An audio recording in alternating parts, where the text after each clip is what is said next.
अब बच्चों अगला पैराग्राफ देखते हैं। हमें ऋषिमुख छोड़ देना चाहिए, यह स्थान अब सुरक्षित नहीं है। बाली यहाँ भी आ धमका है। सुग्रीव ने अपने साथियों से कहा, मैंने 2 युवकों को इधर आते देखा है, उनके हाथों में धनुष है। सुग्रीव घबराया हुआ था, पर उसके प्रमुख साथी हनुमान इससे सहमत नहीं थे। मैं जाकर पता लगाता हूँ कि वे कौन हैं। बाली की सेना में ऐसे सैनिक नहीं हैं। हनुमान ने दोनों युवकों को देख लिया था। हनुमान पर सुग्रीव का बहुत भरोसा था और इसलिए वो उसकी बात मान जाते हैं। राम और लक्ष्मण पहाड़ी पर चढ़ते चढ़ते थक गए थे। वे पहाड़ी सरोवर के पास रुके थकान मिटाने, मुंह हाथ धोने।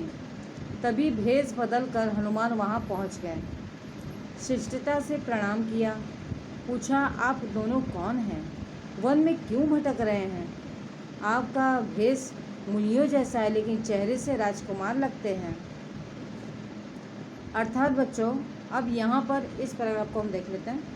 यहाँ पे जैसा कि मैंने आपको बताया कि बाली के भय से सुग्रीव काफ़ी डरा हुआ था और इसी नाते से वो अब कोई भी आए, जैसे अभी इसने 2 राजकुमारों को देखा था अपनी तरफ आते, तो वो ये समझता है कि शायद ये भी बाली के भेजे हुए गुप्तचर हैं और इसीलिए वो डर के अपने साथियों को बुलाता है और साथियों को बुलाकर ये कहता है कि अब हमें ऋषिमुख छोड़ देना चाहिए।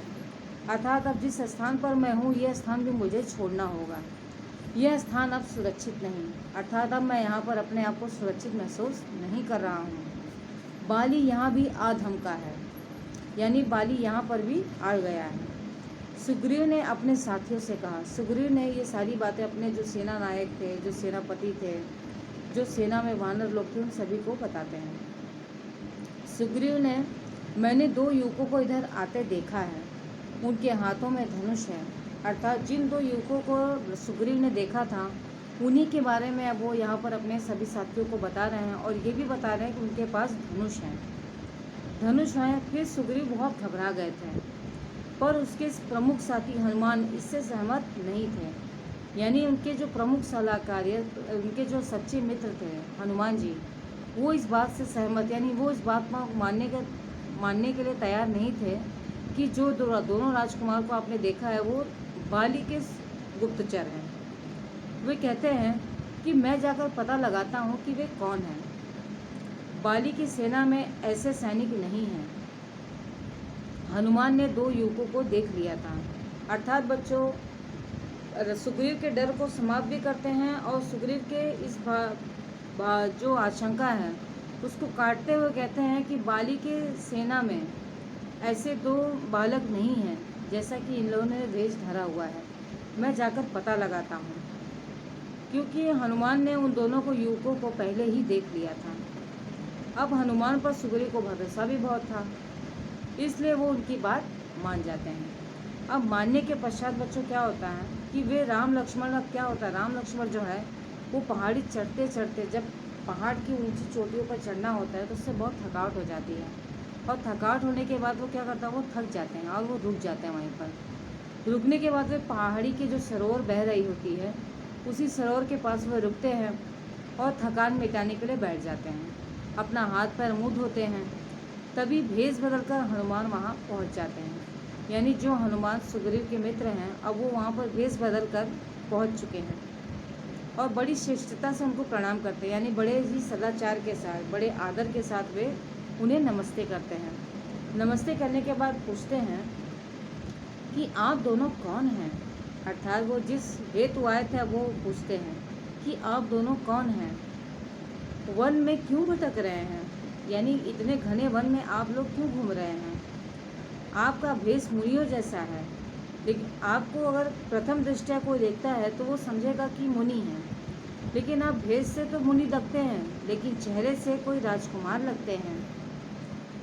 मतलब अब बच्चों, जैसा कि अब ये हर किसी को तो पता नहीं था कि राम को 14 वर्ष का वनवास हुआ है। इस नाते से यहाँ पर हम देख सकते हैं कि राम और लक्ष्मण, चूँकि वो हैं तो राजकुमार ही, लेकिन कैकेयी द्वारा उन्हें जो दो वचन प्राप्त हुए थे राजा दशरथ के थ्रू या राजा दशरथ के माध्यम से, तो उसी को पूरा करने के लिए ये दोनों लोग वन में थे। तो इसीलिए वो राजकुमार ही हैं। अब राजकुमार ने भेष इसलिए धारण किया क्योंकि 14 वर्ष वो वनवास पर हैं।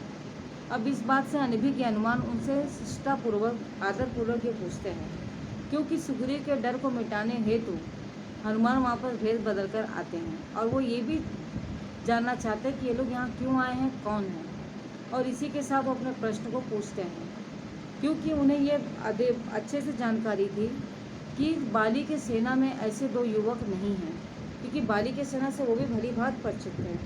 इस नाते से वो कहते हैं कि बाली की सेना में ऐसे कोई युवक नहीं है, मैं जाकर पता करके आता हूँ और पता करने के बाद ही आपको बताता हूँ।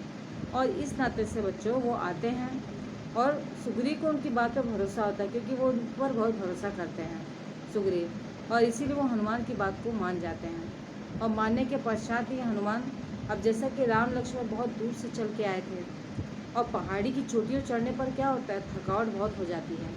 इस नाते से वो उसी पहाड़ी सरोवर के पास, पहाड़ी के पास जो नदी थी उसी के पास वो बैठ जाते हैं, और बैठने के पश्चात ही वो अपना हाथ पैर मुँह धोते हैं, और तभी हनुमान जी वहाँ पर भेष बदल कर पहुँच जाते हैं। और पहुँचने के पश्चात ही वो अपने प्रश्न को बाकायदे अच्छे से शिष्टता के साथ बच्चों रखते हैं, और ये भी कहते हैं कि यार चेहरे से तो आप प्रथम दृष्टया तो जैसे कोई मुनि और वेश में रखते हैं, लेकिन चेहरे से देखने पर आपको राजकुमार लगते हैं। इस प्रकार के प्रश्नों के साथ ही वो अपने मन की जो शंका होती है उसे मिटाने हेतु वो राम और लक्ष्मण को ये प्रश्न करते हैं।